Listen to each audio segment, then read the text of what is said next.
வணக்கம் ஃப்ரெண்ட்ஸ். சிறகடிக்க ஆசை சீரியல்ல இன்னைய எபிசோட்ல என்ன நடக்குதுன்னு பார்க்கலாம் வாங்க.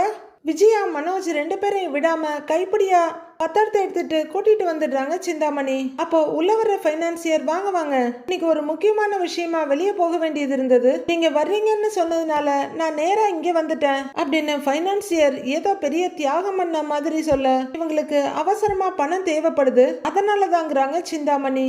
புரியுது அப்படின்னு பினான்சியர் கையை நீட்ட பாண்ட் பேப்பரை எடுத்து கொடுக்குறாரு அவரோட அசிஸ்டன்ட். பொழுதுனைக்கு பாண்ட் பேப்பரும் கையுமா தான் சுத்துவாங்க போல இருக்கு. அதை வாங்குற பினான்சியர் விஜயா முன்னாடி டேபிள்ல வைக்கிறாரு. விஜயா இந்த உலகத்திலேயே புதுசா இருக்க வஸ்துவை பாக்குற மாதிரி பாக்குறாங்க. அடுத்து பேனாவை வைக்க விஜயா கொஞ்சம் திகிலோட அவரை பார்க்க பேப்பரை பார்க்க, உங்க வீட்டு டாக்குமெண்ட்டை கொடுங்கன்னு லெஃப்ட் ஹேண்ட நீட்டுறாரு பினான்சியர். ஏதோ ஒண்ணுமே தெரியாத பாப்பா மாதிரியும் இப்பதான் புதுசா அவங்க கேக்குற மாதிரியும் விஜயா ஆன்னு முழிக்க மனோஜும் ஒண்ணுமே தெரியாத மாதிரி பாக்குறாரு. அப்படியே அதிர்ச்சியோட விஜயா மனோஜ பாக்குறாங்க. விஜயா தயங்கிட்டே உட்கார்ந்துருக்க, கொடுங்க மாஸ்டர், அப்பதானே மேல் கொண்டு ஏதாவது பண்ண முடியுங்கிறாங்க சிந்தாமணி. இதுங்க இவ்வளவு சீன் போட்டுட்டு இருக்குதுங்க அப்படின்னு பாத்துட்டு இருக்காரு பினான்சியர். பணம் மட்டும் லட்ச லட்சமா கத்தையா வேணும், ஆனா பத்திரம் மட்டும் கொடுக்க மாட்டாங்களா, என்னடா நியாயம் இதுங்கிற மாதிரி அவரு பாத்துட்டு இருக்க. விஜயா அவங்க பேக்குள்ள கைய விட்டு ஒரு ஊக்கிய தேடுற மாதிரி ரொம்ப நேரமா துளாவி எடுக்கிறாங்க பத்திரத்தை வெளியே. அதை அவங்க கையில வச்சு விரிச்சு பாத்துட்டு இருக்க. கொடுத்துருங்கம்மா அப்படிங்கிற மாதிரி மனோஜ் தலையாட்டுறாரு. விஜயா கொஞ்சம் திகிலோட கை நடுங்க நீட்ட, என்னங்க கை எப்படி நடுங்குது அப்படின்னு பினான்சியர் கேட்க டக்குன்னு அவங்க பக்கம் எடுத்துக்கிறாங்க. இல்ல இல்ல, இது என் வீட்டு பத்திரம், எனக்குன்னு இருக்கிற ஒரே சொத்து இதுதான், என் அப்பா எனக்குன்னு கொடுத்தாரு அப்படின்னு விஜயா கண் கலங்கிட்டு இருக்க. என்னம்மா இங்க வந்து இதெல்லாம் பேசிட்டு இருக்கீங்க, பத்திரத்தை கொடுக்க வேண்டியதுதானேங்கிற மாதிரி பாக்குறாரு மனோஜ். மாஸ்டர் அதெல்லாம் ஒன்னும் பயப்படாதீங்க, பணத்தை கட்டி முடிச்சது உங்க கைக்கு தானே வரப்போகுது, அப்புறம் என்ன அப்படின்னு சிந்தாமணி சொல்ல, அப்பவும் விஜயா தயங்கிட்டு இருக்காங்க. கொடுங்க அப்படின்னு சிந்தாமணி சொல்ல விஜயா மெதுவா நீட்ட பினான்சியர் கைய கொஞ்சம் நீளமாவே நீட்டி அதை டக்குன்னு வாங்கிக்கிறாரு. முடிஞ்சது, மொத்தமா எல்லாம் முடிஞ்சது, அவ்வளவுதான். சிந்தாமணி முகத்துல அப்படி ஒரு சந்தோஷம் பரவுது. பினான்சியர் வாங்கி பத்திரத்தை திருப்பி பார்த்துட்டு கையெழுத்து போட வேண்டிய பத்திரத்தை விஜயா முன்னாடி நகர்த்துறாரு. இந்த டாக்குமெண்ட்ல சைன் பண்ணுங்கன்னு அவரு மிரட்டலா சொல்ல, விஜயா கொஞ்சம் திகிலோட மனோஜ் பார்த்துட்டு பேனாவை கையில எடுக்கிறாங்க. விஜயா டாக்குமெண்ட்ல கையெழுத்து போட்டுட்டு இருக்க, மனோஜ் அதை பார்த்துட்டு இருக்க. சிந்தாமணி ஒரு ரகசிய சிரிப்பும் முகம் முழுக்க சந்தோஷமா பினான்சியரை பாக்குறாங்க. அவரும் இதழ் ஓரமா ஒரு குரூர சிரிப்போட சிந்தாமணியை பார்த்துட்டு இருக்காரு. இந்த பேக்குங்க ரெண்டு அதெல்லாம் கவனிக்காம வந்த வேலையை மும்முரமா பாக்குதுங்க. பக்கம் பக்கமா திருப்பி விஜயா கையெழுத்து போட அம்மா எதையும் மிஸ் பண்ணிட போறாங்கன்னு பொறுப்பா பார்த்துட்டு இருக்காரு மனோஜ். விஜயா முகம் கலவரமா இருக்க, மனோஜ் நம்ம வேலை நல்லபடியா முடியணுமேன்ற கவலையோட பாத்துட்டு இருக்காரு. இதுல உங்க ஹஸ்பண்ட் சைன் பண்ணுங்கிறாரு பினான்சியர். அவரோட கையெழுத்த மனோஜே போடுவாரு அப்படின்னு சிந்தாமணி சொல்ல, என் அப்பா சைனை நான் நல்லாவே போடுவேன் அப்படின்னு மனோஜ் பெருமை அடிக்க, சே இவெல்லாம் ஒரு புள்ள பாவம் அந்தாளுங்கிற மாதிரி பாக்குறாரு பினான்சியர். விஜயா பேப்பரை மனோஜ் கிட்ட நகர்த்துறாங்க. இங்க பாருங்க சிந்தாமணி மேடம், எனக்கு ரொம்ப வேண்டப்பட்டவங்க நீங்க, கொஞ்ச நாளும் நல்லா பழகி இருக்கோம், அந்த பழக்கத்துக்காக தான் நான் இதை செய்யறேன், உங்களுக்காக ரொம்ப ரிஸ்க் எடுக்கிறேன், பாத்துக்கோங்க, லீகலா எந்த இஷ்யூவும் வந்துடக்கூடாது அப்படின்னு பினான்சியர் சொல்ல, சிந்தாமணி சிரிப்போட பார்க்க, இல்ல இல்ல அதெல்லாம் எந்த பிரச்சனையும் வராதுங்க சார் அப்படின்னு விஜயா சொல்ல, நான் சீக்கிரமே இந்த பத்திரத்தை மீட்டுடுவேங்க சார் அப்படின்னு மனோஜ் சொல்ல, சைன் போடுங்க அப்படிங்கிறாரு பினான்சியர். மனோஜுக்கு இப்ப கொஞ்சம் டென்ஷன் ஆயிடுது. கரெக்டா அப்பாவோட சைனை போட்டுருவோமா என்ற டென்ஷனோட பேனாவை தட்டிட்டு இருக்காரு. என்ன சிந்தாமணி மேடம், எங்கேயாவது இடையில நிறுத்திடுவானுங்களா இல்ல ஒழுங்கா போட்டுருவாங்களா அப்படிங்கிற மாதிரி பினான்சியர் சிந்தாமணி ஒரு பார்வை பார்க்க, சிந்தாமணி ஒரு எதிர்பார்ப்போட சீக்கிரம் முடியணுமேன்னு மனோஜ பாத்துட்டு இருக்காங்க. மனோஜ் நர்வஸா உட்கார்ந்து இருக்கதை பார்த்துட்டு, ஒரு தடவை வேற பேப்பர்ல சைன் பண்ணி பாத்துக்கிறீங்களா, என்ன மாத்தி போட்டா எல்லாமே வேஸ்ட் ஆயிடும் அப்படின்னு பினான்சியர் சொல்ல, மனோஜ் அவரையே பார்த்துட்டு இருக்காரு. நீங்க இந்த மாதிரி மாத்தி போடுறதெல்லாம் சகஜம் தானே அப்படின்னு பினான்சியர் சொல்ல, விஜயா திடுக்குன்னு பாக்குறாங்க. அப்படியே மனோஜை திரும்பி பார்க்க அவர் அம்மாவை நம்பிக்கையா பாக்குறாரு. சார் அதெல்லாம் ஒன்றும் பிரச்சனை இல்லைங்க சார், கரெக்டா போட்டுடுவான் அப்படிங்கிற விஜயா. மனோஜ் சைன் பண்ணுங்கிறாங்க. அவரு என்ன பேனாவை வைக்க போக பயப்படாம போடுங்கிறாங்க விஜயா. சீக்கிரம் கரெக்டா போட்டுடுங்கிற மாதிரி ஆர்வத்தோட எட்டி பார்த்துட்டு இருக்காங்க சிந்தாமணி. மனோஜ் பேனாவை பேப்பர்ல வச்சுட்டு டப்புன்னு எடுத்துடுறாரு. பினான்சியர் சிந்தாமணியை பார்க்க, என்னக்கு நீ யோசிக்கிற அப்படின்னு சிந்தாமணி கேக்குறாங்க. இல்ல சைன் பண்றதுக்கு நான் யோசிக்கல, காலையில அப்பாவோட சைனை நான் நிறைய தடவை போட்டு பார்த்தேன், அதுல எதை போட்டா கரெக்டா இருக்குன்னு யோசிக்கிறேன் அப்படின்னு மனோஜ் சொல்ல, இதுல என்ன யோசனை, கரெக்டா போட வேண்டியதானே அப்படின்னு மனசுக்குள்ள கருவுனாலும் ஐயோ எங்கேயாவது சொதப்பிடுவானோன்னு லைட்டான பயத்தோட பாக்குறாங்க சிந்தாமணி. உங்க கிரியேட்டிவிட்டி எல்லாம் வேண்டாம், கரெக்டான சைன் எதுவோ அதை மட்டும் போடுங்க அப்படின்னு பினான்சியர் கொஞ்சம் மிரட்டலாவே சொல்றாரு. மனோஜ் பேனாவை வைக்க சிந்தாமணி அப்படியே ஆர்வமா எட்டி பார்க்க பினான்சியரை நிமிர்ந்து உட்கார பொசுக்குன்னு கரண்ட் போயிடுது. அதுவும் சாதாரணமா இல்ல, பேய் படத்துல எல்லாம் வருமே அது மாதிரி பிளிக்கர் ஆகி போயிடுது. விஜயாவுக்கு ரொம்பவே திக்குன்னு ஆயிடுது. என்ன பாக்கன்னு நம்ம வேலை நடக்காம போயிடுமோ அப்படின்ற பயத்தோட சிந்தாமணி பார்க்க அதெல்லாம் நடக்காம நான் பாத்துக்கிறேங்கிற மாதிரி பினான்சியர் பாக்குறாரு. அவரு மனோஜை பார்த்து பயப்படாதீங்க, பவர் கட் ஆனதும் உடனே ஜெனரேட்டர் ஆன் ஆயிடும்னு சொல்ல ஒரு சின்ன பிளிக்கரிங் சவுண்டோட பவர் வந்துருது. விஜயா ஒரு மாதிரி கலவரமா சுத்தி சுத்தி பார்க்க சிந்தாமணி ஒரு பிளாஸ்டிக் புன்னகையை காமிக்கிறாங்க. விஜயாவும் மனோஜும் ஒருத்தர் திகிலோடைய பாத்துக்கிட்டு இருக்க இந்த மாங்காய் மண்டைங்க ரெண்டு என்ன யோசிக்குதுன்னு பினான்சியர் பாக்குறாரு. சிந்தாமணி விஜயாவை அழுத்தமா ஒரு பார்வை பார்த்துட்டு என்ன மாஸ்டர்னு கேட்க, இல்ல எதுவோ சகுனம் சரியில்லாத மாதிரி அப்படின்னு தடுமாறுறாங்க விஜயா. ஐயோ மாஸ்டர், நம்ம ஊர்ல அடிக்கடி கரண்ட் போகும், அதெல்லாம் பார்த்தா எப்படி மாஸ்டர், அதான் உடனே வெளிச்சம் வந்துருச்சு, இனி எல்லாம் நல்லதே நடக்கும் அப்படின்னு சிந்தாமணி சொல்ல, மனோஜ் யோசிக்காதீங்க அப்படின்னு பினான்சியர் சொல்ல, மனோஜ் என்ன யோசனையா தான் உட்கார்ந்து இருக்காரு, போடு அப்படின்னு விஜயா சொல்ல, யோசிக்காதீங்க அப்படின்னு பினான்சியர் சொல்ல மறுபடியும் பேனாவை வைக்கிறாரு மனோஜ். அண்ணாமலை கிட்ட தகராறு பண்ண மாதிரிலாம் பேனா மனோஜ் கிட்ட தகராறு பண்ணல. எப்படியோ போய் தொலை, நான் என்ன சொன்னாலும் நீ விடவா போற அப்படின்ற பாணியில அது எழுத ஆரம்பிக்க இவர் கையெழுத்த போடுறாரு. சிந்தாமணி ஒரு திருப்தியோட பாக்குறாங்க. பினான்சியரும் ஓகே டன் அப்படின்னு பாத்துட்டு இருக்காரு. பையன் அவரோட கையெழுத்த கரெக்டா போடுறானு விஜயா பாத்துட்டு இருக்காங்க. சக்சஸ் சக்சஸ் அப்படின்னு பினான்சியரும் சிந்தாமணியும் பார்வையாலேயே சந்தோஷத்தை பரிமாறிட்டு இருக்காங்க. நம்ம நினைச்ச மாதிரியே நடந்துருச்சு, இனிமே அந்த வீடு தானா என் கைக்கு வந்துடும் அப்படின்னு சிந்தாமணி பார்வையாலேயே சொல்ல, சாதிச்சிட்டீங்க சிந்தாமணி அப்படின்ற மாதிரி பினான்சியரும் சிரிப்போட பாக்குறாரு. மாங்காய் மனோஜ் ஒவ்வொரு பேஜா திருப்பி கடன்னு கையெழுத்து போட்டுட்டு இருக்காரு. கையெழுத்து போட்டு பினான்சியர் பக்கமா நகர்த்த அவர் அதை எடுத்துக்கிட்டு எல்லாத்தையும் செக் பண்ணிட்டு, நீங்க கேட்ட பணத்தை நான் கொடுக்குறேன், ஆனா நீங்க சீக்கிரமே இந்த கடன் எல்லாம் செட்டில் பண்ணி இந்த டாக்குமெண்ட்டை மீட்கிறது தான் உங்க எல்லாருக்குமே நல்லதுங்கிறாரு பினான்சியர். அதுவரையில இருந்த கலக்கம் எல்லாம் காணா போயிடுது விஜயாவுக்கு. சீக்கிரமே இந்த கடனெல்லாம் கட்டி என் பையன் இந்த பத்திரத்தை திருப்பிடுவான் அப்படின்னு பெருமையா கேட்க, நிறைய ஆர்டர் வந்துட்டு இருக்குங்க சார், இன்னும் ஃபியூ மந்த்ஸ்ல இந்த பத்திரத்தை நான் வாங்கிடுவேங்கிறாரு மனோஜ். ஆல் தி பெஸ்ட் அப்படின்னு ஒரு உள்குத்து வச்சு ஆல் தி பெஸ்ட் சொல்றாரு பினான்சியர். அப்படின்னு அல்லக்கை கிட்ட கையை காமிக்க அவர் டிரா கிட்ட போறாரு. அவ்வளவு பெரிய பத்திரத்தை கொடுத்தது பெருசா தெரியல, வரப்போற இந்த 7 லட்சம் தான் விஜயாவுக்கும் மனோஜுக்கும் பெருசா தெரிய ஆர்வமா பாத்துட்டு இருக்குதுங்க. ஒரு பணத்தை கையில வாங்கி இந்தாங்க டேபிள் மேல வைக்க ஏதோ காணாததை கண்ட மாதிரி விஜயா ஆன்னு பாத்துட்டு இருக்காங்க. மனோஜ் இப்பவே சந்தோஷத்தோட அந்த பணத்தை கையில எடுக்கிறாரு. விஜயா சிந்தாமணியை பார்த்து சந்தோஷமா ஒரு புன்னகையை பூத்துட்டு பையன் பக்கம் திரும்ப அவர் பணத்தை விஜயாவோட பேக்ல வைக்கிறாரு. லூசுங்க, நம்ம திட்டம் தெரியாம ரெண்டும் எப்படி சந்தோஷப்படுது பாருங்க, சீக்கிரமே இந்த சந்தோஷம்லாம் சடசடன்னு காணாம போகுது அப்படிங்கிற மாதிரி சிந்தாமணியும் பினான்சியரும் சிரிப்போட ஒருத்தர் பாத்துக்கிறாங்க. மீனா பூவை கொடுத்துட்டு அந்த பக்கமா வர சிந்தாமணி மனோஜ் விஜயான்னு 3 பேரும் ஒரு இடத்துல இருந்து வெளியே வர்றாங்க. அவங்கள பாக்குற மீனா அவசரமா பின்னாடி போய் ஒளிஞ்சுக்கிறாங்க. கொஞ்சம் மறைவுல போய் நின்னு பார்த்துட்டு, என்ன அத்தை இங்க இருந்து வர்றாங்க, இவங்க எதுக்கு ஃபைனான்ஸ் ஆபீஸ்க்கு போனாங்க, இதுல சிந்தாமணி வேற கூட இருக்காங்க, ஒருவேளை கடன் வாங்க போறத பத்தி பேசிக்கிட்டு இருந்தாங்களே அதுக்காக இருக்குமோ அப்படின்னு மீனா யோசிச்சுட்டு இருக்க, அவங்க இந்த பக்கமா வர்றாங்கன்னு தெரிஞ்சதும் படக்குன்னு உள்ளர போயிடுறாங்க. மாஸ்டர், எல்லாமே நல்லபடியா முடிஞ்சது, இப்போ உங்களுக்கு சந்தோஷம் தானேங்க மாஸ்டர் அப்படின்னு சிந்தாமணி சொல்ல, பணம் கிடைச்சது சந்தோஷம்தான், அந்த பார்லர்காரி சகவாசத்தை இத்தோட வெட்டி விட்டுடணும் அப்படின்னு விஜயா சொல்ல, நீங்க நினைக்கிறது எதையும் நான் நடக்க விட மாட்டேன் மாஸ்டர், நான் இந்த பக்கம் உங்களுக்கு குத்த போறேன், அந்த பக்கம் அவளுக்கு குத்த போறேன், 2 பேருக்கும் சேர்த்து செய்ய போறேன்னு சிந்தாமணி சிரிக்க, இது தெரியாத விஜயா நீங்க எங்களுக்கு பெரிய உதவி பண்ணிருக்கீங்க, ரொம்ப தேங்க்ஸ்ங்கிறாங்க. ஐயோ மாஸ்டர், உங்களுக்காக நான் இதெல்லாம் பண்ண மாட்டேனா, இதே வேற யாராவதுனா ஒரு அமௌண்ட்டை கமிஷனா வாங்கிடுவாங்க, ஆனா நான் அதெல்லாம் எதிர்பார்த்து உங்களுக்கு இதை பண்ணல, அப்படியே நீங்க கொடுத்தாலும் நான் வாங்க மாட்டேன் அப்படின்னு சிந்தாமணி சொல்ல, சிந்தாமணியோட கையை பிடிச்சிட்டு அப்படி நான் கொடுக்கவும் மாட்டேன், ஏங்க நீங்களும் நானும் வேற ஆளா அப்படின்னு விஜயா சொல்ல, சிந்தாமணி அவங்க கையை தட்டி சிரிச்சுட்டு, சரி மாஸ்டர் வாங்க பாப்பா அப்படின்னு சொல்லிட்டு அவங்க கார்ல முன்னாடி ஏற அவங்க 2 பேரும் பின்னாடி போறாங்க. மீனா மெதுவா வெளியே வந்து பார்க்க வண்டி எடுன்னு சிந்தாமணி சொல்ல அவங்க கார் கிளம்பிடுது. ஸ்ருதி அவங்க கேபின் கிட்ட நின்னுட்டு இருக்க ரவி அங்க வராரு. ஒரு பேப்பரை கொடுத்து இந்த டேக்அவே ஆர்டரை உடனே ரெடி பண்ணு அப்படின்னு ஸ்ருதி சொல்ல ஆல்ரெடி கொஞ்சம் ஆர்டர்ஸ் இருக்கு அப்படின்னு ரவி சொல்ல தெரியும் இதுவும் அர்ஜென்ட் தான் மேக் இட் ஃபாஸ்ட்ங்கறாங்க ஸ்ருதி. ஏதோ சொல்ல வந்த ரவி எதுவும் சொல்லாம முழுங்கிட்டு அந்த பேப்பரை எடுத்துட்டு வர்றாரு. வீட்டுல இருந்து வரல அதிகாரம் பண்ணா இங்கேயே வந்து அதையே பண்றா. எல்லாம் நம்ம நேரம் முனைகிட்டே நடக்கிறாரு. அவரோட மொபைல் ரிங் ஆகுது. எடுத்து பார்க்க அவரோட முகம் திடுக்குன்னு மாறுது. இதுல வீடியோ கால் வேற. அவர் ஆன் பண்ணி சொல்லுங்க நீத்துன்னு சொல்ல ஏன் ரவி இப்படி பண்றீங்க அப்படிங்கிறாங்க நீத்து. ஏன் நான் என்ன பண்ணேங்கிறாரு இவரு.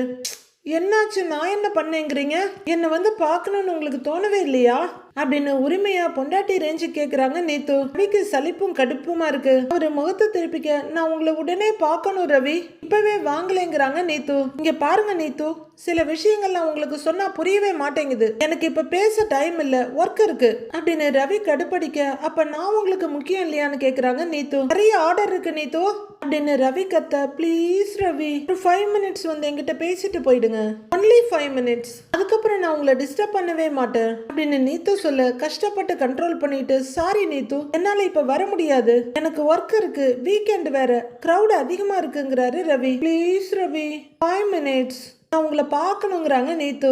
ரவி எரிச்சலா பார்த்துட்டு இருக்க அதுக்கு மேல நீங்க ஒரு நிமிஷம் கூட இங்க இருக்க வேண்டாம் ப்ளீஸ் இருக்காங்க Neethu. Neethu please try to understand my situation அப்படின்னு ரவி சொல்ல Ravi you try to understand my emotions Ravi please நான் உங்களை பார்க்கணும் நீங்க வாங்கங்கிறாங்க நீத்து. ஐ எம் சாரி நீத்து என்னால வர முடியாது அப்படின்னு பைத்தியக்காரத்தனமா ரவி பேசிட்டே இருக்காரு. போனை கட் பண்ணி பிளாக்ல போட்டு போறதை விட்டுட்டு தேவையில்லாத வேலை பண்ணிட்டு இருக்காரு. அப்ப நீங்க வரமாட்டீங்கல்ல இப்ப பாருங்க நான் என்ன பண்ண போறேன்னு அப்படின்னு நீத்து உடனே பெட்ல இருந்து எழுந்து நொண்டிக்கிட்டே ஓடுறாங்க. இல்ல ஆன்னு வழியில சத்தம் வேற. போறவங்க மொபைல வச்சுட்டு மாத்திரை எடுத்து கையில கொட்டுறாங்க. ஸ்டாண்ட்ல வச்சிருக்க மொபைல் முன்னாடி இங்க பாருங்கன்னு கை நிறைய மாத்திரையோட நீட்ட ஏய் ஏன்னு கத்துற ரவி. அப்பதான் சரௌண்டிங்க புரிஞ்சுக்கிட்டு பயத்தோட பாக்குறாரு. டேப்லெட்ஸ் நீங்க மட்டும் வரல அப்படின்னு நீத்து சொல்ல நீத்து என்ன பண்ணிட்டு இருக்கீங்க அப்படின்னு ரவி கத்திட்டு இருக்காரு. நீங்க வந்து என்ன பாக்குற வரைக்கும் நான் ஒவ்வொரு மாத்திரையா போட்டுக்கிட்டே இருப்பேன் அப்படிங்கிற நீத்து ஏதோ ஜீரக மிட்டாய் வாயில போடுற மாதிரி உன்னை தூக்கி வாய்க்குள்ள போடுறாங்க. அடுத்து தண்ணிய வேற எடுத்து குடிக்க நீத்து பைத்திய மாதிரி பண்ணாதீங்க சொன்னா கேளுங்க அப்படின்னு ரவி கத்திட்டு இருக்க. நான் உங்களை பார்க்கணும் நீங்க வரலன்னா இந்த டேப்லெட் ஃபுல்லா காலி ஆயிடும் போட்டுக்கிட்டே இருப்பேன் அப்படின்னு உடனே அடுத்த மாத்திரையை எடுத்து வாயில போடுறாங்க நீத்து. அம்மா அரக்கியே நீ போடாம போ எனக்கு என்னன்னு போனை கட் பண்றதை விட்டுட்டு நீத்து வேணாம் சொன்னா கேளுங்க ப்ளீஸ் அப்படின்னு ரவி கத்திட்டு இருக்க. அப்ப நீங்க வரேன்னு சொல்லுங்க அப்படின்னு பிளாக்மெயில் பண்றாங்க நீத்து. ஐயோ நீத்து அப்படின்னு இவர் கத்திட்டு இருக்க. 3வது மிட்டாயும் வாய்க்குள்ள போகுது. நீத்து ஸ்டாப் இட் ஐசே இதுக்கு மேல போட்டா உயிருக்கே ஆபத்தாயிடும் நீத்து அப்படின்னு ரவி சொல்ல உங்களுக்கு தான் என் மேல கேரே இல்லையே ரவி அப்புறம் நான் எப்படி போனா உங்களுக்கு என்ன வந்தது அப்படின்ற நீத்து அடுத்து ஒரு மாத்திரை எடுத்து வாயில வைக்க நீத்து ப்ளீஸ்னு பயத்துல கண்ணை முடிக்கிறாரு ரவி. நீத்து இப்படி பண்ணாதீங்கன்னு சொல்ல அப்படின்னா வரேன்னு சொல்லுங்க நான் போட்டுக்க மாட்டேன் அப்படின்னு மிரட்டுறாங்க நீத்து. அர்ஜென்ட்னு சொல்லி ஆர்டரை ஸ்ருதி கையில கொடுத்து 1/2 மணி நேரம் ஆகியிருக்கு. இவரு அந்த அரலூசு மாதிரி நடிக்கிற நீத்து கிட்ட போராடிட்டு இருக்காரு. ரவி அமைதியா இருக்க மறுபடியும் கையில இருக்க மாத்திரை வாய்க்கு கொண்டு போக நீத்து வேண்டாம் அப்படின்னு சொல்ல அவங்க கீழே கையை இருக்கிறாங்க. நான் வர்றேன் அப்படின்னு ரவி சொல்ல அப்ப வாங்க இந்த ரெஸ்டாரண்ட்ல இருந்து என் வீட்டுக்கு வர்றதுக்கு வெறும் 15 மினிட்ஸ் தான் ஆகும் அதுக்குள்ள நீங்க வரலன்னா அப்புறம் இந்த மொத்த டேப்லெட்ஸை நான் ஒன்னா போட்டுக்குவேன் அப்படின்னு டைம் ஃபிக்ஸ் பண்றாங்க நீத்து. இல்ல நான் கிளம்பிட்டேன் உடனே வர்றேன் ப்ளீஸ் அப்படின்னு ரவி போனை வைக்க உள்ளர் இருந்து ஒரு வெயிட்டர் வர்றாரு. ரவி அப்படின்னு கையை பிடிச்சி தடுக்க சாருங்கிறாரு அவரு. இந்த ஆர்டரை நீ பாத்துக்கோ அப்படின்னு சொல்ல சரிங்க சார்னு வாங்கிட்டு மறுபடியும் கிச்சனுக்குள்ள போறாரு. ஒரு நிமிஷம் அப்படிங்கிற ரவி அவரோட கேப்பையும் ஏப்ரானையும் கழட்டி அங்கேயே கொடுக்குறாரு. ஷர்ட் காலரை சரி பண்ணிட்டு அவசரமா என்ட்ரன்ஸுக்கு ஓட அங்க வர்ற ஸ்ருதி ஏய் நில்லுடாங்கிறாங்க. ரவி அதை துளி கூட செட்டப் பண்ணாம வெளியே ஓடி வந்து பைக்கை ஸ்டார்ட் பண்றாரு. ஆர்டர்ஸ் இன்னும் முடிக்கவே இல்ல எங்க போற நீ ஏய் ஸ்ருதி கத்திட்டு இருக்க. பைக் பறந்துருது. பாவம் என்ன பண்றது மகாராணி சொன்ன டயத்துக்குள்ள அங்க போயிருக்கணும்ல. ரவி பறந்துட உள்ளர வர்ற ஸ்ருதி அங்க வர்ற வெயிட்டரை பார்த்து ஏய் ரவி என்ன சொன்னாருன்னு கேக்குறாங்க. சாருக்கு வீடியோ கால் ஒண்ணு வந்திருந்தது. நீத்துன்னு ஏதோ பேர் சொல்லி பேசிட்டு இருந்தாரு. ரொம்ப டென்ஷனா பேசினாரு. அதான் என்ன ஆர்டரை பார்க்க சொல்லிட்டு போயிட்டாருங்க மேம் அப்படின்னு அந்த வெயிட்டர் சொல்ல சரி நீ போங்கிறாங்க ஸ்ருதி. ஓகேங்க மேம்னு திரும்புறாரு அவரு. ஸ்ருதி யோசனையும் டென்ஷனுமா பார்த்துட்டு இருக்காங்க. இங்க கிருஷ்ணாராமோட ஆபீஸுக்கு அருணோட லாயர் அருண் சீதான் வந்து உட்கார்ந்துருக்காங்க. அப்போ அங்க வர்ற கிருஷ்ணாராம், சார் எப்படி இருக்கீங்க அப்படின்னு எழுந்திருச்சு நிக்கிறவருக்கு செகண்ட் கொடுக்க அவரும் கை குலுக்கிட்டு நான் நல்லா இருக்கேன், நீங்க எப்படி இருக்கீங்கன்னு கேக்குறாரு. குட், உட்காருங்கன்னு சொல்லிட்டு அவங்க உட்கார தேங்க்ஸ்ன்னு அவரும் உட்கார்றாரு. அடுத்து அருணும் சீதாவும் உட்கார்றாங்க. இந்த பேச்சுவார்த்தைக்கு ஒத்துக்கிட்டதுக்கு ரொம்ப தேங்க்ஸ் சார்னு கிருஷ்ணாராம் சொல்ல, என் கிளையண்ட்டுக்கு இதுல விருப்பம் இல்லதான், இருந்தாலும் நீங்க கேட்டதால பேசி ஒத்துக்க வச்சிருக்கேன், இவர்தான் மிஸ்டர் அருண் அப்படின்னு லாயர் கைய காமிக்க வணக்கங்க கிருஷ்ணாராம். அருணும் வணக்கங்கிறாங்க. அடுத்து சீதாவை பார்த்து வணக்கம் சொல்ல, இது என் ஒய்ஃப் சீதாங்கிறாரு அருண். மீனா சிஸ்டர் தானே நீங்க அப்படின்னு கிருஷ்ணாராம் கேட்க ஆமாங்கன்றாங்க சீதா. அருணுக்கு பயங்கர கடுப்பாகுது. என் ஒய்ஃப்ன்ற குவாலிஃபிகேஷனை விட மீனாவோட சிஸ்டர்ன்றது உனக்கு பெருமையா இருக்கோ அப்படிங்கிற மாதிரி சீதாவை பாக்குறாரு. சீதாவும் நான் என்னங்க பண்ணுவேன் உங்க கேட்கறதுக்குன்ற மாதிரி லைட்டான பயத்தோட பாக்குறாங்க. கிருஷ்ணாராமோட ஜூனியரும் வந்து நிக்கிறாங்க. சார், செல்வம் ஒரு சாதாரண டிரைவர், தப்பு நடந்துருச்சு தான், ஆனா அது ஆக்சிடென்ட், அவர் குடும்பம் அவரை நம்பிதான் இருக்கு, நாமளே காம்ப்ரமைஸ் பேசி இதை முடிக்கிறது தான் ரெண்டு பேருக்குமே நல்லது அப்படின்னு கிருஷ்ணாராம் சொல்ல பல்ல கடிச்சிட்டு பாக்குறாரு அருண். மேடம், நீங்க ஒரு சீனியர் லாயர்னு உங்க பேச்சுக்கு மதிப்பு கொடுத்துதான் இங்க வந்திருக்கோம் அப்படின்னு அருணோட லாயர் சொல்லிட்டு இருக்க, மேடம் உள்ளர வரலாங்களான்னு சத்தம் கேக்குது. வாங்கன்னு சொல்லிட்டு திரும்புறாங்க கிருஷ்ணாராம். வாங்க முத்துன்னு சொல்ல, முத்து வணக்கம் மேடம்னு வர்றாரு. வணக்கம் மேடம்னு அடுத்து மீனா வர்றாங்க. வாங்க உட்காருங்கன்னு சொல்ல செல்வமும் வராரு. அவரோட ஒய்ஃபும் வந்து பக்கத்துல நிக்கிறாங்க. அருண் பயங்கர டென்ஷனா பாக்குறாரு. செல்வமும் அவரோட ஒய்ஃபும் நின்னுட்டு இருக்க முத்து திரும்பி பார்த்துட்டு டேய் உட்கார்டாங்கிறாரு. செல்வம் அப்படியே மெதுவா பயத்தோட வந்து மீனாவுக்கு அடுத்து உட்கார, நீயும் உட்காருமாங்கிறாரு முத்து. அருண், நீங்க என்ன சொல்றீங்கன்னு கிருஷ்ணாராம் கேட்க, நான் என்னங்க சொல்றது, இந்த கேஸ் கோர்ட்டுக்கு போனாலும் ரொம்ப இழுத்தடிக்க சான்ஸ் இருக்கு, அதனாலதான் இந்த மீட்டிங்கே ஒத்துக்கிட்டேங்கிறாரு அவரு. நான் எங்க அம்மாவை இழந்திருக்கேன், அதுக்கான நியாயம் கிடைக்கணுங்கிறாரு அவரு. மேடம், நாங்களும் நியாயம் வேணும்னு தான் வந்திருக்கோம், அவருக்கு நியாயம்னு தோன்றது எங்களுக்கு அநியாயமா நடந்துடக்கூடாது அப்படின்னு முத்து சொல்ல முத்துவும் முறைக்கிறாரு அருண். இந்த கேஸ் கோர்ட்டுக்கு போய் தீர்ப்பானா 3 விதமான தீர்ப்பு வர்றதுக்கு சான்ஸ் இருக்கு அப்படின்னு கிருஷ்ணாராம் சொல்ல எல்லாரும் அவங்களையே பாக்குறாங்க. ஒண்ணு, டிரைவர் மேல தப்பு இல்லைன்னு வரலாம், டிரைவர் இந்த விபத்தை தவிர்த்திருக்கலாம்னு வரலாம் அப்படின்னு கிருஷ்ணாராம் சொல்ல நம்பிக்கையா பார்த்துட்டு இருக்காங்க. இல்ல டிரைவர் தான் காரணம்னு முழு தீர்ப்பும் வரலாம் அப்படின்னு கிருஷ்ணாராம் சொல்ல செல்வம் உடனே அழுகிறதுக்கு ரெடியா பாக்குறாரு. அப்படியே பயத்தோட அடுத்து உட்கார்ந்துருக்க ஒய்ஃபை பாக்குறாரு. ஆனா செல்வம் கிட்ட பேப்பர்ஸ் எல்லாம் கரெக்டா இருக்கு, காரும் நல்ல கண்டிஷன்ல தான் இருக்கு, அவரு அந்த நேரத்துல குடி போதையிலயும் இல்ல, அந்த ஏரியாவுக்கான ஸ்பீட் லிமிட்டையும் அவரு ஃபாலோ பண்ணியிருக்காரு. ஸோ இதெல்லாம் கன்சிடர் பண்ணா அவருக்கு ஜெயில் தண்டனை கிடைக்கிறதுக்கு வாய்ப்பே இல்ல, அப்படிதானேங்க சார் அப்படின்னு கிருஷ்ணாராம் பக்கத்துல இருக்க லாயர் கிட்ட கேட்க முகத்துல ஒரு கலவரமும் கொஞ்சம் சந்தோஷமா பாக்குறாரு செல்வம். நீங்க இந்த கேஸை ஹேண்டில் பண்ணா தண்டனை கிடைக்கிற அளவுக்கு விடவும் மாட்டீங்க, கடைசியா ஃபைன் தான் போடுவாங்கன்னு அருணோட லாயர் சொல்ல என்ன சிரிப்போட, எஸ், அந்த ஃபைன் அமௌண்ட் எவ்வளவுங்கிறத கோர்ட்டு தான் முடிவு பண்ணணும் அப்படின்னு கிருஷ்ணாராம் சொல்ல அருண் ரொம்பவே யோசிக்கிறாரு. மேடம், எவ்வளவு பணம் மேடம் கேட்பாங்க அப்படின்னு மீனா சொல்ல எக்ஸாக்ட் அமௌண்ட் தெரியல, நான் இறந்தவங்களோட வயசு, அவங்க என்ன சம்பாதிச்சுக்கிட்டு இருந்தாங்க, அவங்கள நம்பி யார் இருக்காங்க, இதெல்லாம் கோர்ட் கன்சிடர் பண்ணி அந்த உயிர் போனதால எவ்வளவு இழப்பு ஏற்பட்டிருக்குன்னு கணக்கெல்லாம் போட்டுதான் இந்த ஃபைன் அமௌண்ட்டை முடிவு பண்ணுவாங்க அப்படின்னு கிருஷ்ணாராம் சொல்ல செல்வம் பயங்கர கலக்கத்தோட அவர் ஒய்ஃபை பாக்குறாரு. அந்த அமௌண்ட்டை முடிவு பண்றதுக்கு தான் நாம இங்க வந்திருக்கோம். மிஸ்டர் அருண், நீங்களே சொல்லுங்க என்ன எதிர்பார்க்கறீங்க அப்படின்னு அவங்க லாயர் கேக்குறாரு. என்னங்க சார், எங்க அம்மா உயிருக்கு விலை பேசுறாங்களா, எவ்வளவு பணம் கொடுத்தாலும் எங்க அம்மா திரும்ப கிடைப்பாங்களா, பணம்லாம் வேண்டாம், எங்க அம்மாவை கொண்டு ஜெயிலுக்கு போகணும் அப்படின்னு அருண் கோவமா சொல்ல செல்வம் கலக்கத்தோட பாக்குறாரு. அருண், உங்க எமோஷன்ஸ் எனக்கு புரியுது, ஆனா இம்ப்ரெசன்மெண்ட் கிடைக்கிறது ரொம்பவே கஷ்டம், ஃபைன் தான் போடுவாங்க, அதான் கோர்ட் வரைக்கும் போகாம இங்கேயே பேசி முடிச்சிடலாம்னு சொல்றோம் அப்படிங்கிறாங்க கிருஷ்ணாராம். மேடம், எங்க அம்மாவுக்கு என்ன சாகுற வயசா, உங்களுக்கு எந்த ஹெல்த் ப்ராப்ளமும் இல்ல, இன்னும் பல வருஷம் என் கூட இருந்திருப்பாங்க, அவங்க சம்பாதிக்காதவங்களா இருந்திருக்கலாம், ஆனா நான் சம்பாதிக்க காரணமே அவங்க தான், என்ன தனி ஆளா வளர்த்து படிக்க வச்சிருக்காங்க, அவங்கள கொன்னது இவன் தானே அப்படின்னு அருண் சொல்ல படபடப்பா கொஞ்சம் பயத்தோட பாக்குறாரு செல்வம். யாரும் யாரையும் கொல்லல, அவங்க மேலேயும் தப்பு இருக்குங்க மேடம்னு முத்து சொல்ல, ஏய் என்ன தப்பு, எங்க அம்மா மேல என்ன தப்பு இருக்கு அப்படின்னு எகிர்றாரு அருண்.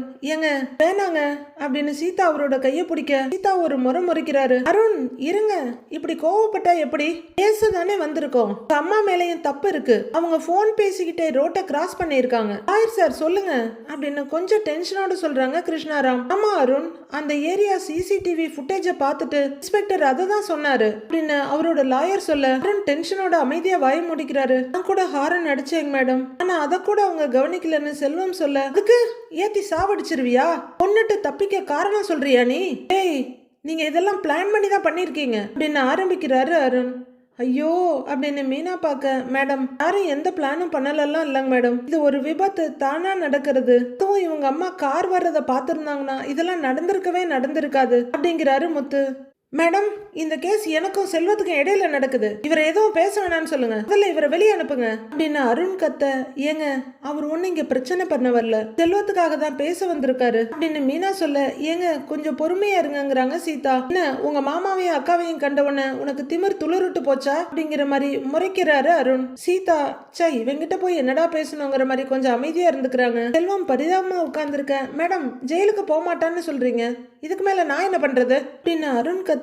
ஏங்க அவங்க சொல்றதையும் கொஞ்சம் யோசிங்க, இதுதான் வழிங்கிறப்ப வேற என்ன பண்ண முடியும்னு கேக்குறாங்க சீதா. நீ வாய் மூடிட்டு சும்மாவே இருக்க மாட்டியா, உங்ககிட்ட என்ன நான் கேட்டேனேங்கிற மாதிரி அருண் பயங்கரமா முறைக்கிறாரு. என்ன சொல்ல போறாங்களோ என்ன நடக்க போகுதோன்னு ஒரே டென்ஷனும் பயமுமா பாத்துட்டு இருக்காரு செல்வம். எல்லாரும் மாறி மாறி ஒருத்தர் பாத்துக்கிட்டே இருக்காங்க. கொஞ்ச நேரம் ஒரே அமைதி. அங்க பின்ட்ராப் சைலண்டோட எல்லாரும் உட்கார்ந்து இருக்க. அருண் தான் பேச ஆரம்பிக்கிறாரு. சரி நீங்க சொல்ற வழிக்கே வர, பணமும் எங்க அம்மாவோட உயிரும் ஒண்ணு கிடையாது, ஆனா அந்த பணத்தை கொடுக்கறது கூட இவனுக்கு தண்டனையா தான் இருக்கணும் அப்படிங்கிறாரு அருண். மீனாவும் முத்துவும் என்ன சொல்ல போறாருன்னு ஒருத்தர் பாத்துக்கிறாங்க. செல்வம் பயமும் சங்கடமா பாக்குறாரு. அதனாலதான் நான் இதுக்கு ஒத்துக்கிறேன்னு அருண் சொல்ல. சரி அமௌண்ட் நீங்களே சொல்லுங்கிறாங்க கிருஷ்ணாராம். உங்களால என்ன முடியும்னு கேளுங்க அப்படின்னு அருண் சொல்ல. செல்வம் நீங்களே சொல்லுங்கன்றாங்க கிருஷ்ணாராம். மேடம் நான் அப்படின்னு செல்வம் ஏதோ சொல்ல வர. மேடம் ஒரு நிமிஷம், ஒரே ஒரு நிமிஷம் மேடம். டேய் இவனே இப்படி வாடா அப்படின்னு முத்து செல்வத்தை தனியா கூட்டிட்டு போறாரு. இப்ப கூட பாரு அவனுக்காக இவன் தான் பேசுறான் அப்படின்னு எரிச்சலோட அருண் பாத்துட்டு இருக்க. முத்து செல்வத்தை கூட்டிட்டு வந்து ஏதோ தனியா சொல்லிட்டு இருக்காரு. மத்தவங்க எல்லாம் என்ன சொல்ல போறாங்க ஏது சொல்ல போறாங்கன்னு திகிலோட பாத்துட்டு இருக்காங்க. முத்து ஏதோ சொல்ல செல்வமும் சரின்னு தலையாட்ட ரெண்டு பேரும் திரும்பி வர்றாங்க. செல்வம் உன்னால என்ன முடியும்னு சொல்லு அப்படின்னு சொல்லிக்கிட்டே முத்து உட்கார செல்வம். மேடம் நான் எப்படியாவது புரட்டி ஒரு 1,00,000 ரூபாய் கொடுத்துடுறேங்கிறாரு செல்வம். அதுவும் மொத்தமா கஷ்டம் மேடம், மாசம் ஒரு 5,000 ரூபாய் கொடுத்துறேங்க மேடம் அப்படிங்கிறாரு செல்வம். அருண் பயங்கர டென்ஷன் ஆயிடுறாரு. என்னது 1,00,000? அதான் எங்க அம்மாவோட மதிப்பா? மேடம் இதெல்லாம் ஆகுற மாதிரி இல்ல, நான் கோர்ட்லயே போய் பாத்துக்கிறேன் அப்படின்னு அருண் கத்துறாரு. இருங்க அருண் ஏன் கோவப்படுறீங்க அப்படின்னு கிருஷ்ணாராம் சொல்ல. எங்க அம்மாவோட உயிர் எல்லாருக்கும் சீப்பா போயிடுச்சா அப்படின்னு கத்துறாரு அருண். மேடம் உலகத்துல இருக்க மொத்த காசையும் கொட்டி கொடுத்தா கூட அது ஒரு உயிருக்கு ஈடாகாது, அது எங்களுக்கும் தெரியும். அதுவும் உங்க அம்மாவோட உயிருக்கு எந்த விலையும் கிடையாது. செல்வத்தால என்ன முடியுமோ அதை தானே சொல்றாங்கிறாரு முத்து. ஏய் என்னடா பிச்சை போடுறீங்களா அப்படின்னு அருண் எகிற. எதுக்கு கத்துறீங்க, அவனால முடியறத சொல்றான், அவன் நிலைமை அதுதானே, பணமும் வேணாங்கிற, வேற என்னதான் வேணும் உனக்குன்னு முத்து கேக்குறாரு. ஓ அப்ப நான் ஒண்ணு சொல்றேன் அத நீ செய்யறியான்னு கோவமா கேக்குறாரு அருண். என்ன செய்யணும்னு முத்து கேட்க. உங்க அப்பா இருக்காருல அவரை கூட்டிட்டு வந்து நடு ரோட்ல நிறுத்து, நான் அவர் மேல வண்டி ஏத்தி கொன்னுடுறேன், உயிருக்கு உயிர் சரியா போச்சு பண்றியா அப்படின்னு அருண் கேட்க. அடிங்க யார பார்த்து என்னடா கேக்குற அப்படின்னு வேகமா எழுந்து சட்டையை பிடிக்கிறாரு முத்து. எல்லாரும் வேகமா பாஞ்சு தடுக்கிறாங்க. இந்த பக்கம் சீதாவும் லாயரும் அருணை இழுத்து பிடிக்க, இந்த பக்கம் மீனா செல்வத்தோட ஒய்ஃப்னு எல்லாருமே முத்துவை இழுத்து பிடிக்கிறாங்க. ஏண்டா எங்க அப்பாவை கொல்லுவேங்கிற, சாவடிச்சிருவேங்கிறாரு முத்து. விடுங்க அப்படின்னு மீனா கோவமா இழுத்துக்க. மாமா வேணாம் மாமா அப்படின்னு சீதாவும் சொல்ல. சீதாவை பாக்குறாரு முத்து. எல்லாரும் ஒருத்தர் பயங்கர கோவத்தோட பாத்துட்டு இருக்காங்க. ஒண்ணு அருண் பெருந்தன்மையா போனா போய் தொலைங்க, நல்லபடியா இருந்து தொலைங்க, இருக்கிறவங்களாவதுன்னு மன்னிச்சு விட்டுறலாம், இல்லையா கோர்ட்ல என்ன தண்டனை கொடுக்குறாங்களோ அதை பாத்துக்கங்கன்ட்டு போயிடலாம். விட்டுட்டு இப்படி உங்க அப்பாவை கூட்டிட்டு வந்து நிறுத்து, உயிருக்கு உயிர் சரியா போகட்டும் அப்படின்னு சொல்றதெல்லாம் எந்த விதத்துலயும் நியாயமே இல்ல. கிராமத்து பக்கம் ஒரு பழமொழி சொல்லுவாங்க, எமனா பழி ஏத்துக்க போகுதுன்னு. அவங்கவுங்களுக்கான நேரம் வந்தா போய்கிட்டே இருந்துதான் ஆகணும். இதெல்லாம் ஒரு சாக்கு, அவ்வளவுதான். இதை நாம புரிஞ்சுக்கிட்டோம்னா எல்லாருக்குமே பிரச்சனையும் இருக்காது, ரோட்ல சண்டைகளும் இருக்காது. அடுத்து என்ன நடக்க போகுதுன்னு மண்டே பார்க்கலாம் friends. Have a happy weekend. Thank you.